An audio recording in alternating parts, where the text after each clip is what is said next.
Good morning. Oh my. Welcome to our panel. My name is Rebecca Ruiz. I'm a senior reporter at Mashable. I report on digital technology, culture, and well-being with an emphasis often around youth and youth outcomes. I'm joined here today by Robbie Torney, head of AI and digital assessments at Common Sense Media.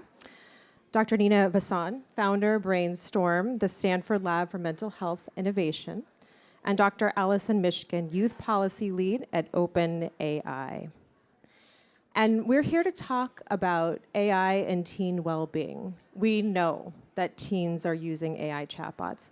Common Sense Media's research has shown that, shown teens using it in a variety of different ways. You may have teens in your life that you know are using AI chatbots.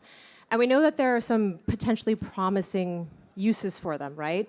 Education, kind of aspirational ideas they want to explore, learning, maybe even a little bit of advice, right? That can be helpful, useful to them in their daily lives or in their relationships. But we also see some outcomes that have been less than ideal or even tragic, right? There have been some lawsuits filed against OpenAI for teens. Their parents have alleged that the chatbot led to their suicide death. And we have big questions to ask and answer in this panel. And so I'm really excited to start with just hearing from Dr. Nina about, in your clinical experience working with young people, how are teens using AI chatbots? What can you share? Absolutely. First of all, thank you again. And everyone, please, there are even seats in the front, so please come in. Let me ask a question to the audience first. So presumably, everyone has used a chatbot at this point, yes? How many people have used it, like Rebecca said, to help, let's say, edit an email or edit a text message, kind of get feedback for yourself on what you could do and how you can write something a little bit better? I've done it many, many times. I can put 1,000 hands up probably. So almost everyone, let's say. Okay. So the reason I share this is because when we think about the harms, the headlines show the absolute worst harms, right? They show things like kids who have died from suicide or self-harm because in relation to their relationship with a chatbot. One of the really things about our research that we wanted to do is show that it's not just about those worst case scenarios, because those are companies have started to figure out, how do we detect for things like suicide and self-harm? How do we protect our users? And that started. But as a psychiatrist, what we see is a whole range of harms, including things like OCD, ADHD, depression, trauma, anxiety, right? So I want to use that as an example because that is so much of what we found in our research, that those issues were not even being touched. So I'm going to tell you the story of actually my colleague Daria here, Dr. Georgievic. This is one of her patients, who we'll call Junior, in East Harlem in New York. And Junior is a teenager who really loves working out. He just got into hot yoga, and he's like all on it. But he's very lonely. His parents got divorced when he was very young, and he's a biracial kid growing up and has had a lot of struggles with even understanding himself and his identity. Junior has OCD, and as he's been using chatbots, I won't say a specific name, so we're realizing it's all across the board. As he's been using chatbots, what he's really started to do, he has a lot of anxiety over dating, and there's a girl in his class who he has a crush on, and so he's been running his potential text through the chatbot before sending it out. It started off as just a way that he felt like, oh, this can make me sound really funny and like give me a good joke for her. Now, though, after 6 months, it's gotten to the point that he will not send a single communication to any of his friends, his mom, his teachers, and this girl, unless he's run it through ChatGPT.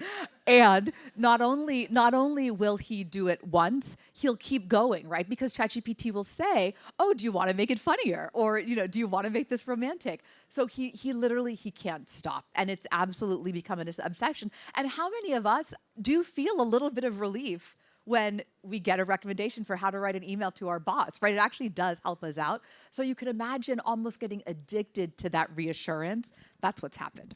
So the reason I wanted to share that story, Rebecca, is because I think that that story doesn't get told as much around these other sorts of harms that are equally painful, dangerous, really difficult.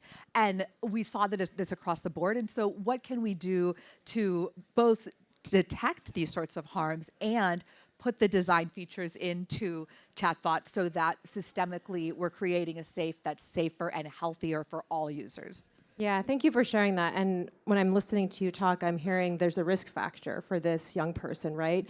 And then there's a type of engagement or use that amplifies that risk factor. And we'll kind of drill down into that as we go. But Robbie, can you share about the research that you've done with Common Sense Media and the insights you found around sort of overarching types of use and risk factors? Yeah, thank you. And it's great to be here, and it's great to have our research team in the house who have done some of the research that I'm about to speak to.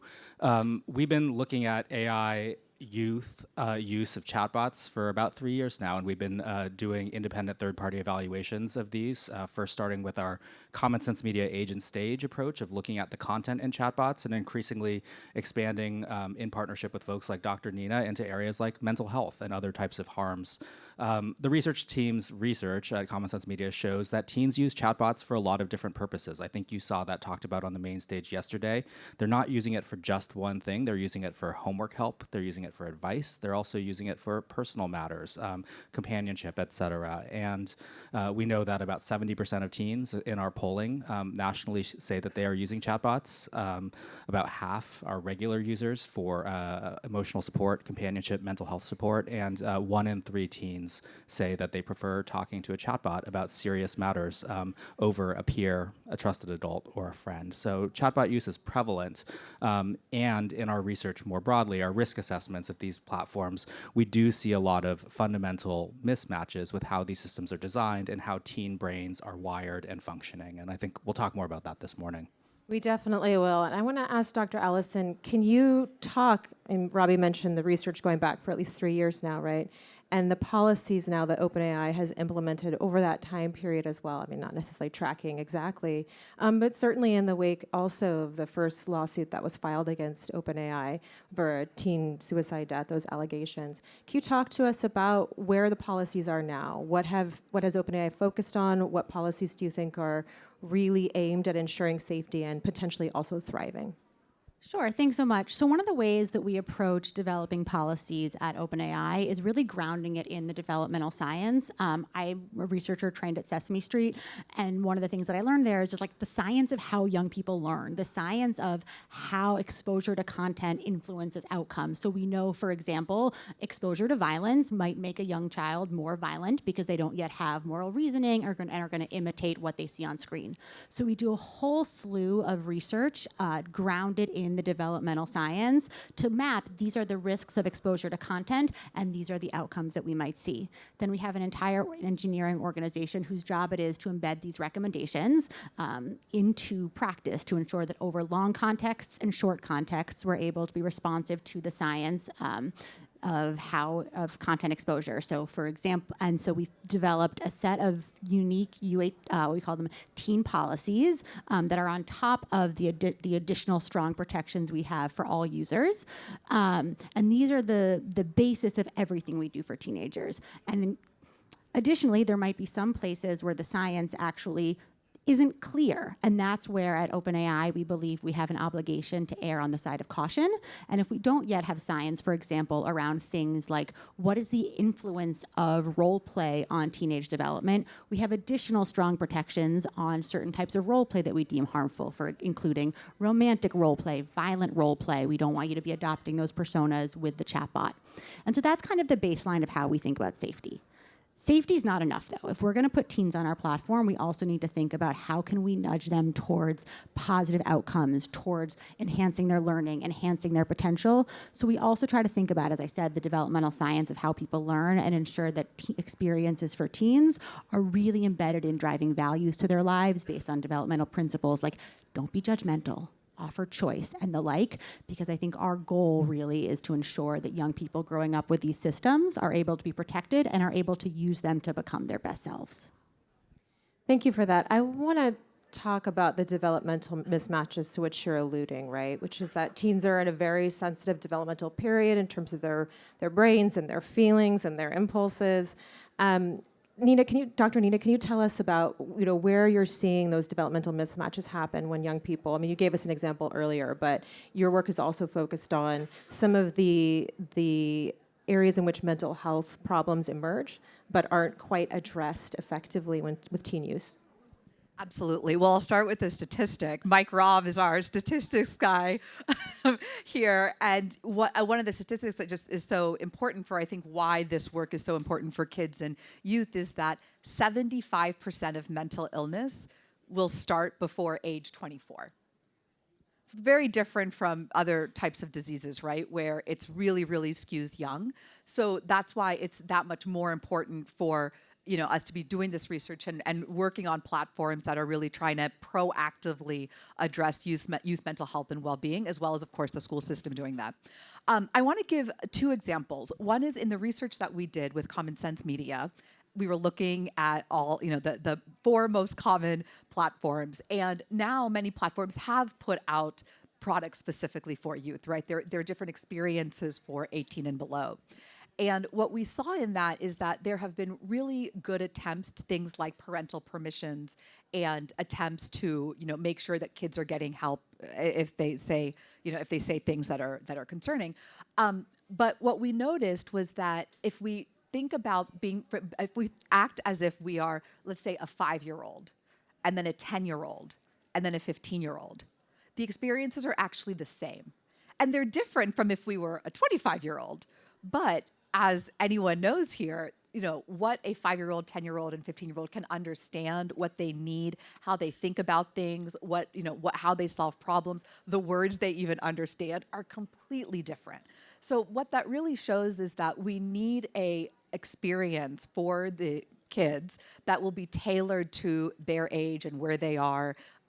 We think about cultural issues so much, right? The importance of making sure that things are culturally sensitive. We also need to make sure they're very much age sensitive. And I wanted to first of all, I want to say 2 things. One is, what a cool background. And what do you think Cookie Monster says to ChatGPT? What is that conversation like? I feel like that would be interesting. Me want cookies. Yeah, fabulous. But then, you made such a good point, I think, about the data, which is we do not have the data to know how a kid is going to respond to certain things yet, right? We're still so new in all of this. So I think that I will issue this as a call to action, that we really need a lot of research to help us understand not only the risks, but the harms. How is this affecting kids, and how is it affecting them differently, so that then we can use that research to better design products and policies. I think also, sorry to butt in, I think also the opportunities, right? We need to, if we want to say we should be giving these products to teenagers, what we need to understand is not just what do we need to do to guard against risk and harm, but also what do we need to do both as platforms and as a society to ensure that teenagers actually benefit. The example that you shared earlier, that junior gets off platform, actually learns the skills about how to respond and then responds appropriately to his friends or classmates. And I think that we need to be able to have that full spectrum from risk into opportunity. Absolutely. And I want to acknowledge, too, the context that we're operating in. There are many, many chatbot platforms, and some of them, and they range in terms of their safety practices and policies and what they permit teens to do. So some don't permit teens to be on their platform. You see with Character AI, if you're familiar with that company, they were letting teens engage in open-ended chats with chatbots in a very much in a role-playing kind of scenario. And there were also some tragic outcomes with teens who had engaged in that type of use, and lawsuits against Character AI. And in the fall, you saw they stopped open-ended chats for teens. So I just want to say that to point out that there's this big spectrum and lots of different policy choices that are going on. Robbie, I want to ask you, in terms of the developmental mismatches, can you talk a little bit about design choices that maybe amplify some of the developmental mismatches that we're seeing, whether that's multi-turn conversations, the kind of the endless, what can I do next for you, or the sycophancy that we've seen in some of the models? Yeah, the risk surface is big, and I guess I want to talk about a couple of different categories of mismatch. First, Nina already talked about this. There's not a lot of differentiation, even when you're using an under 18 model, in the types of responses that you get. When we score the outputs across a testing run, a lot of times the outputs are at an 11th grade reading level for many of these models. That's not a good fit for a lot of kids if they're younger. In the crisis space or in the mental health space, some companies have taken an approach of putting every single tip that you could possibly imagine into the output to be really, really thorough. Well, that might not be a good fit for somebody that is in crisis, who needs short directions, who maybe doesn't have the cognitive space to be able to interpret or think about that long response. And then on top of that, you see a set of mismatches that invite you to spend more time on the platform, that ask that follow-up question, that are pleasing and validating. And when you think about the movement from use of these tools as homework tools to tools that people depend on, it does happen, and we're able to replicate this in our testing. When the platform will offer you advice or support in many cases in areas that are outside of a particular topic. So I guess the multi-use nature of these systems is inherently risky and introduces more risk factors. If the program gives you a wrong response to a calculus question on your homework, well, there's risk in that, but it's a different type of risk than if it gives you dating advice, or if it tells you what to do about a fight you had with your mom, or if it's giving you advice on a mental health topic that's very private. And I think one of the things that we've been urging deployers and developers to do to make these platforms safer and more appropriate for teens and kids is to scope back and prevent the multi-use nature of conversations that kids are having with chatbots. We don't have evidence right now that shows that talking with ChatGPT about calculus is good for learning. I know that there's been a lot of studying there, but we know from the history of media and technology research that that's likely less risky than engaging in some of these other emotional support type conversations. And we would say, let's prevent those conversations from happening until we have a preponderance of evidence that shows they're safe, effective, helpful, and bound by some of the accountability features that exist in human therapeutic relationships. And just to put sort of a fine point on that, didn't Common Sense Media research show that your conclusion was that for mental health use, it was not safe for teens to be engaging with chatbots? Is that right? Yeah, our recommendation is that across platforms right now, these systems are unacceptably risky for emotional support, mental health conversations, or companionship. And our testing continues to replicate that in the most severe harm conditions for suicide and self-harm, but also in conditions that are more prevalent in the population, maybe less crisis-like and maybe more chronic, depression, anxiety, OCD, ADHD, eating disorder content, identity topics. It's the gamut right now, and that wide surface area is yet another reason to turn it off, to say this is not an appropriate space for chatbots to be engaging with under 18 users. Adults, different topic, different conversation, but for teens, we don't have any evidence that shows that these systems can handle contextually what's needed to be safe. Thank you. And I have a question for you, Dr. Allison. I want to pause here just because I think it's really important. I cover mental health. I cover suicide prevention. I've done so for over a decade. And often I'll hear from people, well, if they have no one else to go to, if they're lonely, if they don't have a trusted adult, if they don't have a peer, isn't this better than nothing? And I want to acknowledge that, because I think that people are operating from a place of care, right, and good intention, and trying to address the lack of resources, the disinvestment that Dr. Edesky had discussed in the panel earlier this morning, when so many resources have been taken out of our infrastructure. The technology is going to fill the gap, right?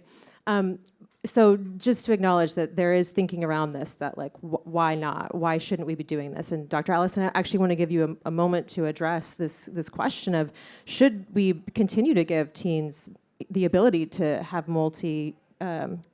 talk to chatbots, for about various things, including their mental health or well-being? Thanks for that. And I think these are the types of issues that we debate every day at OpenAI. For example, even your point about, well, it's different, it's a similar personality to an 11th grader versus a 9th grader. There's also concerns that if we overly personalize and overly make it kind of sound different and relevant for you, that you might have an even stronger attachment. So how do we balance, again, the risks that we're concerned about against that ideal experience? And these are the discussions that we're having every day at OpenAI to ensure that we're building products, and particularly that our teen product is built with teens' best interest at heart. Something else that we also think about, though, is how do we up-level and help teenagers understand what is the appropriate way, what are the ways in which this can add value to their lives. And that goes beyond any effort at OpenAI, but really goes to thinking at a system level. We've invested a lot in AI literacy resources, and how do we nudge teenagers to, like, hey, this is really great for your homework. Hey, you don't have a guidance counselor. Here's how to use this tool to apply to college, which is something that we actually see a lot the use of on our platform. And then we love to partner with organizations like Common Sense Media to think, how do we up-level as a society the thinking that we're doing so that all of the platforms equally treat young people safely, and that we're investing in systems level change to ensure that young people are equipped both through the experiences on our product as well as through experiences in schools and community centers and on other technology platforms to use these tools responsibly, safely, and in line with their goals. Thank you for that. Let's talk about AI literacy, right? And with teens, for teens, and also their parents, because some of the survey research shows, earlier it showed that parents weren't necessarily aware that their teens were using AI chatbots or AI in general. And maybe now there's a growing awareness that they understand this, but they may not understand the platforms or the parental controls. Who understands parental controls? And it's complicated. So there is some responsibility for educating teens and parents. And I want to talk a little bit more about what role that can play. Yeah, I think we at Common Sense Media tend to think of this across 3 dimensions, like yes, AI literacy, yes, parent literacy, yes, educator literacy. That's really critical. We want people to have agency to be able to navigate this technological moment, but also the next technological moment and the one that follows that. We're pragmatists. Our research shows that young people are using the tech. We need to teach them how to use the tech safely, ethically, responsibly, et cetera. But the responsibility can't fall there alone. And I think too often that's where the conversation stops. That's parental controls put the onus on the parent. AI literacy efforts put the onus on the educator and on the kid. And there's 2 other stakeholders or stakeholder groups that I think we need to speak to that are critical and have maybe more responsibility for the safe design of these systems. First is developers who are thinking about their models and the model policies and the ecosystems and the communities in which their products are deployed. You heard Bill Reddy talk about it earlier today. We need a set of common standards, an agreement about what youth safety, youth well-being looks like across the board, and we need to hold companies accountable for hitting that bar. It cannot be the case that individual companies get to choose what is safe on their platforms, because we've seen what has happened in just 3 years of the AI era, and it's unacceptable. The other group, of course, is policymakers and lawmakers. If you go on the Andreessen Horowitz top 50 consumer AI apps right now, and you look at the number of AI companions that are on that list, it's like 20% or more. And most of those AI companions that are on that list are different than the AI companions that were on that list 1 year ago. It's a wild west. It's a proliferating space. We know that young people are on the online spaces writ large that adults are.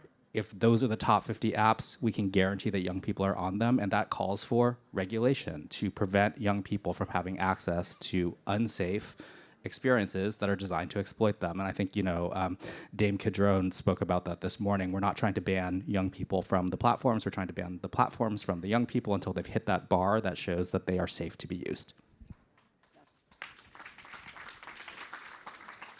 Plus 1,000 to everything Robbie said. I'll share a couple things. One is something actually we're working on. We had a few years ago put out the Stanford Social Media Safety Plan. Daria is here.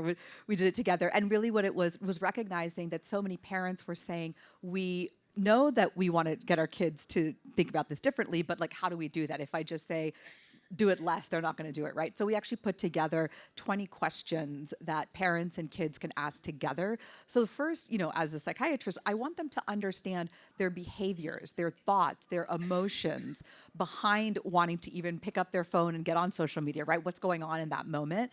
And then how do you make sure as you keep swiping and you keep scrolling, like how do you stop that you can learn that skill yourself? This is actually the same sort of stuff that we do with patients who are struggling with alcohol, for example. We teach them these skills, and we can do the same thing for social media. So now we're working with Common Sense to do that around Gen AI. So it's the Gen AI psychological safety plan, and very much attuned to developmental stages so that we know how you can actually talk to your 5-year-old differently from your 10-year-old. That's one thing I want to say. The second thing is, I think really what both of you have talked about is that there are enormous, enormous benefits. And I think that, I and many people, I think, are in this space because we see the enormous benefits that this can lead to. But as a doctor, what I'm thinking about, and we talked about this, Rebecca, is in 1965, the FDA made tremendous changes in terms of how they function. And what happened was that thalidomide was a medication that was approved for adults, was safe in adults, so go out and use it, right? Well, what they realized, though, was that when pregnant women were taking it, because that was not a population that had been studied, even though we say it's safe for adults, that pregnant women the fetuses were, I see someone nodding in the audience, like, this exact story, right? Very, very harm to fetuses and leading to lost miscarriages and everything. What the FDA realized at that time was that in order to create a system that prioritizes people's health, number one, and I'll get to that in just a minute why I say that, is that we need regulation, but we need the companies to do much more research than just saying, oh, this is it right now, check, we're done. They need to be doing release studies, right? So now any medication you're taking, if it was approved 2 years ago or if it was approved 20 years ago, those companies have to look to see where is this helping in new ways and old ways. And I say this because, okay, as a psychiatrist, Wellbutrin is a medication, a very common antidepressant medication. Wellbutrin was not created for depression. It was created because it helps people stop smoking. That post-market surveillance is how we learned, oh my gosh, Wellbutrin is really helpful in ways beyond what we actually thought, right? I 100% expect that to happen with technology as well. So it's not only that we will find new awesome ways to help, we will also realize harms, and we might need to recall things that we didn't know affected certain populations. So I just put that out as a second call to action, which is how can we think about it like the FDA, and how can we put those systemic policies in place so that all companies have to hold up to this standard, I think is tremendously important. And I think it also brings a level of transparency to the work that's really key. So we've published our additional teen policies in our model spec. These are the additional things we believe that everyone needs to do if they want to keep young people safe and help young people thrive. But it's not enough for us at OpenAI to do that. We need to have transparency and benchmarks so that the public and policymakers can hold us to account. But we also need the entire industry to do this, right? One of the concerns that I've heard raised about the Australia social media ban is, are they going to go to a less safe place? If we make a super safe ChatGPT, which we work on every single day, how do we ensure, though, that that you don't go somewhere else where you're not going to be protected? And that's where I think we need that shared thinking between us and organizations like Common Sense Media, us partnering with governments to really think about how do we develop thoughtful regulation that encourages transparency, and also how do we work as an industry to up-level everyone to ensure that you may not have a child development expert on staff, but you have the resources to build a safe, valuable experience that promotes teenage flourishing. You all said a couple of things I want to get to. First of all, Dr. Nita, you mentioned how the FDA responded in that situation. And just to acknowledge, I believe the Model 4.0 was retired, right? And the ChatGPT 4.0, if you're not familiar, was a model that was at the heart of some of these lawsuits that came forward and had been called overly sycophantic, right? And users were not happy with the changes that came to 4.0, but ultimately it was retired. And I think that's an important thing to note as part of the process that you're talking about. Do you want to add anything to that? Sure. We made that decision just like we also sunset. Our goal is to continually evolve our models and make sure that we are nudging users to the latest and greatest efforts.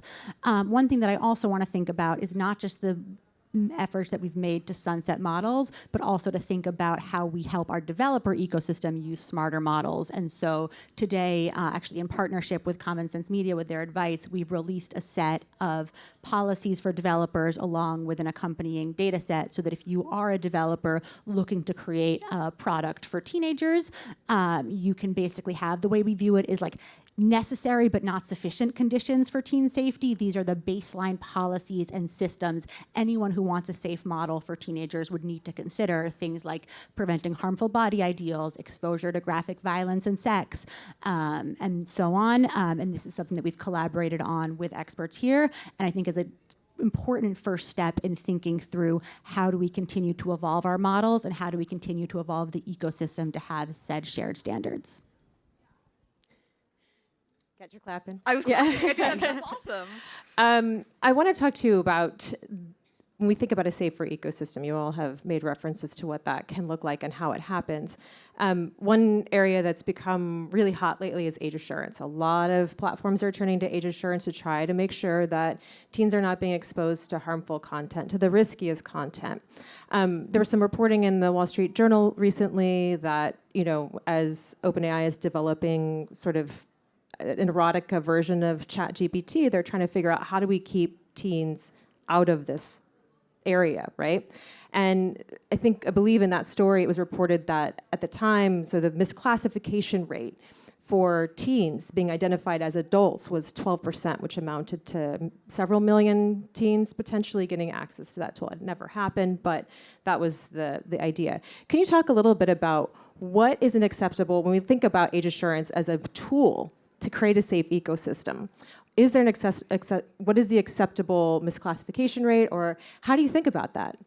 I like to take a proportional approach to thinking through questions of age assurance. So what is the risk of exposure against what are the opportunities and the like? And so I think it's important that we as OpenAI and we as an industry think through the proportionality, right? So for example, in the UK, we know that pornography is behind hard age verification in lieu of age assurance, recognizing the extreme risks of exposure to online pornography. This might be different from implement the protections you would implement for a surface that you might consider less risky. And so I think what's important to involve is how we think through developing proportional approaches to the risks, and then also recognizing that if we don't know your age, let's have strong default protections in the models. So if we don't know your age, rather than just saying we're giving you an adult experience, we can say, and this is what we currently do, here's a still safe line, a safe experience. If we can't prove that you're, whether via estimation or other methods, we should have strong default protections for all users to ensure that they're kept safe. I want to give the audience a few minutes to ask some questions, but before we move to that, I just want to ask both of you if you have thoughts around whether it's age assurance or other types of policies, right? Whether that's regulation or other things that would help implement that safer ecosystem we're talking about. Absolutely. Common sense says that technology was created without kids in mind. And we at Stanford Brainstorm echo that technology was created without well-being in mind. That's what we need to do. We need to change from the very beginning what we're looking at. And so the final thing I want to say is when we think about outcomes, what are we measuring? If when a new model of GPT comes out, we have the safety card and there are a lot of things that it's saying we met these standards. What if instead, or what if in addition, there's a well-being card that shows this is how people get better when they use our platform. This is how people are better at calculus, and kids are better at calculus, and this is how anxiety goes down. If we're not measuring it, there's no incentive to build towards it. And so I think we need to rethink what we're measuring. And yes, it's engagement, yes, it's these other things, but also how can we concretely say that people are getting better and we're doing something good for society? And I think, Nina, to build on that, I think about all the efforts that are put into place to safeguard systems, to guardrail systems, to deploy systems safely for youth and for teens. And in 3 years of leading evaluation work on AI systems, it's still very easy to elicit behavior that is not safe and should be blocked by some of the policies that companies and folks are working very hard to put in place. So I think our status quo right now is a place where there's been a lot of effort and a lot of investment and a lot of time put into this. I'm really excited for the day when my team runs evals and it's a lot harder to elicit behaviors that are unacceptable from models or extremely risky from models. And we're not there yet. We have some space to go. So I think that one of the things that I think we just need to keep an eye on, we're really excited about the developer pack that we collaborated with OpenAI on. That is going to make it much easier for developers who don't have huge trust and safety teams or child development experts to deploy ChatGPT through API safely or more safely. And there's still a ways to go. I think we all see that. So we need to keep testing. We need to keep third-party transparency and evaluation at the forefront of this work so that we can see demonstrably that these efforts are actually leading to safer and better outcomes for kids. And I think that's where we need to work together as an ecosystem. We welcome and are grateful for all of the insights that we get from Common Sense Media and from other partners. They help make our protection stronger. They help elucidate different approaches and ways of thinking about young people's safety. And I'm really optimistic about continued partnerships between policymakers, between NGOs, and between technology companies so that we can build not just a baseline safe ecosystem for young people, but one that truly prioritizes their well-being. Thank you for that. I want to do, if we can, 2 questions. I think we have one in the front. And I sympathize with long questions because I'm a journalist. It happens to me all the time. But if I could ask you to keep your questions brief, just so we can make sure we hear from the panelists, I'd appreciate it. Okay, thank you so much for everyone. And I want to question to Allison. I really admire your work and everything, STEM girls literacy work and everything. And I don't want to put you on the spot, but I want to go back to the ChatGPT 4.0 model case. So briefly, the timeline of ChatGPT 4 when it was come out was around March of 2023. And then ChatGPT 4.0 was come out in May and June of 2024. And in between those, there were multiple studies that were pointing to the harm of the ChatGPT 4 models, especially to teenagers. And I remember you were mentioning things about there's a gap in the literature where we really don't actually know like the harms of like talking to a model when the children's are or teenagers are talking to their emotional states and everything. But yeah, I'm curious how big tech companies are actually dealing with post-release studies. So considering that there are a lot of studies, for example, there was like a February 2024 studies about the ChatGPT's mental health. There was another study talking about like the guardian model of this influencing the teenagers. So how do the companies actually like monitor all these studies and try to implement that to the next model? And how is like the post-release study actually work in the companies to be able to actually incorporate these insights into their new models? Thank you. Thanks so much for that. So we have a tool called evals, which are basically a system. We have sample prompts, for example, on things like mental health and well-being and youth, actually, that we can continue to run to ensure continued performance on these key critical safety questions over time. And we continually run them both on live models and what we're observing in user traffic, as well as on all future new releases to ensure that we're only improving on safety rather than never going backwards. Thank you for that question. I really appreciate it. Okay, we've got one chosen over here. Hi. Mr. Attorney, I just want to appreciate your candor. Thank you so much. My question is for Allison. It's actually multi-part. I'm curious how you are handling in these teen models hallucination of the AI, coming up with like false information that simply doesn't exist, especially when it's meant to help with their homework, for example. How are your models encouraging critical thinking in young people? And also, we're talking about teen well-being. What is OpenAI doing for the teen well-being for those that live near these data centers that are completely destroying their communities?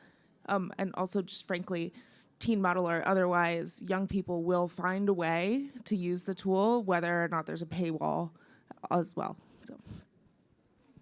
So I think I agree, firstly, that young people will always find a way to use these tools, which is why we need a safe ecosystem. When we think about our teen model, we both have protections in it around safety, things, as you said, questions about how do we improve critical thinking? How should a model respond? So instead of saying, here's the answer to your calculus homework, hey, it looks like you uploaded your homework. Do you want me to explain this concept to you?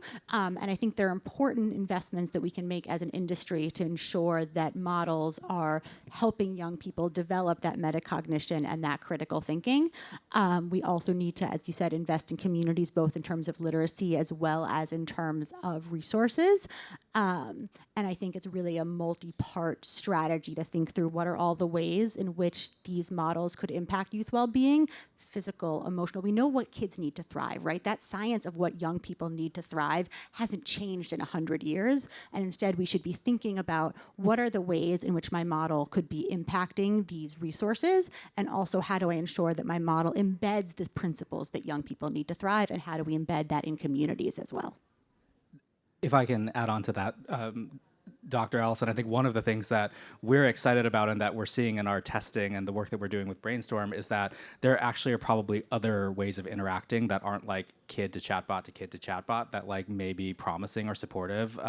For example, we're doing an eval of mental health AI apps right now, and one of the products that we're evaluating has the AI assistant helping the counselor, not the young person. So the young person is accessing a chat-based interface, but they're never actually talking with a chatbot. They're talking with an adult, and the chatbot is helping the adult get information and make decisions and is helping with their workloads and other things. And that sort of human, this is an example of a human-in-the-loop system.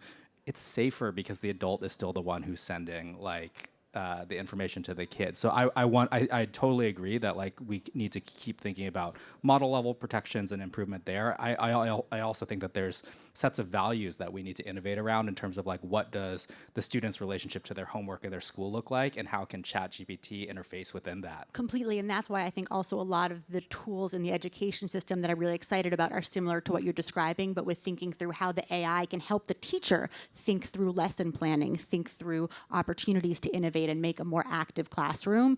And I think, as we said, we should think about how this impacts everyone in a child's ecosystem. We only have a few minutes left, so unfortunately I don't have more time for questions. I apologize for not getting to them. I do want to give the panelists just a few minutes here to share any concluding thoughts, especially around as it relates to what are we hoping for? And I think we've articulated that quite a bit, but I think it helps to maybe crystallize it, especially when we think about solutions and policies. And again, hopefully it's not repetitive, but I think it's worth ending on a note of, what next, what are we hoping for, and what's top of mind for what we do now. I'll go first and pass it down. So briefly, I'm an educator by background. I was a kindergarten teacher for 5 years. I was a school administrator for 8 in the East Bay, right across the bay from here. So I know that I've been maybe the negative voice on the panel today, or the bearish voice, but I'm still optimistic that this technology has the potential to impact the lives of kids and families for the better in communities like East Oakland. That's not going to happen if decisions are made about the technology without the folks that it's going to impact or has the most potential to impact being involved in that. So I am very optimistic about the technology, but I think we're at a critical moment where we need to make some design choices and come together across sectors to be able to drive it in the right direction. Otherwise, I do think we may see a repeat of some of the harms of social media. I also am very optimistic, and I will add to what you were saying about social media. I was on Facebook in week 2. I'm Facebook user 1,110. And I remember very early on, even within a few months, how awesome Facebook was. I could figure out, oh, that guy I like is actually in a relationship. Or I got a group of our classmates would get together to put together study guides, right? Like lots of great things that Facebook did. And I remember how bad it felt when everyone else had posted pictures at a party and I wasn't invited to that party, right? I know we're talking about like month 2 of Facebook, right? Yet it took 15 years for us to, as a society, come together and do anything in terms of sounding the alarm, creating policy, really, realizing the need to put policies in place and change what the whole system looks like for users. we absolutely cannot let that happen with AI. And the sentence I want to say before that is, as a result of that, it really does feel like we failed generations, right? Not only just all the harms that have happened, but realizing there is so much good that also has not happened because of how we educated or what policies were in place. And not only kids, but everyone here in the audience, right? I'm sure everyone might have a story about how something not great was linked to them being on social media. We can't let that happen with AI. And if anything, we have to learn from history, and we have to be proactive in recognizing that we learned all of this. Let's take that and take it to the next level, because AI has a lot of similarities to social media, but it also has things that we have no clue. We do not know how this is affecting so many people in so many ways. We don't even know the limits of the good or the limits of the harm. So I see a lot of people nodding. This is great. So collective action to think about whether you're a teacher or from a tech company or a legislator, what can we all be doing now in a sense of let's take this as an urgent issue. I fully agree. I don't want to repeat the harms of the social media era. I think at the same time, and I don't want to be an apologist for social media, we were chatting yesterday about how there are differences in what social media can look like, right? There are some Reddit communities self-moderated by teenagers that are incredibly safe and uplifting and help you learn how to apply to college. Then there are a lot of spaces on social media that are incredibly negative, filled with social comparison and lots of unhealthy interaction. And we can get very specific about what are the design choices and what are the ways in which algorithms may support or hinder child development. And so I think what's necessary to uplift and ensure that AI fulfills the promises and the optimism that we all have is that we cross-sector get very specific in defining what do we like about AI, what do we not like about AI, what are the ways in which we need to ensure that we're developing systems that include pedagogical principles to uplift and help all young people thrive, learn, be kinder, and then ultimately get off platform. You put what you're learning about calculus to doing your homework better and go play and do what you want to do. I want to thank everyone for coming today. I appreciate your attention. I also just really want to thank the young people who I'm seeing here and whose voices I'm hearing. I appreciate you speaking up and being a part of this conversation because it's so essential. Thank you.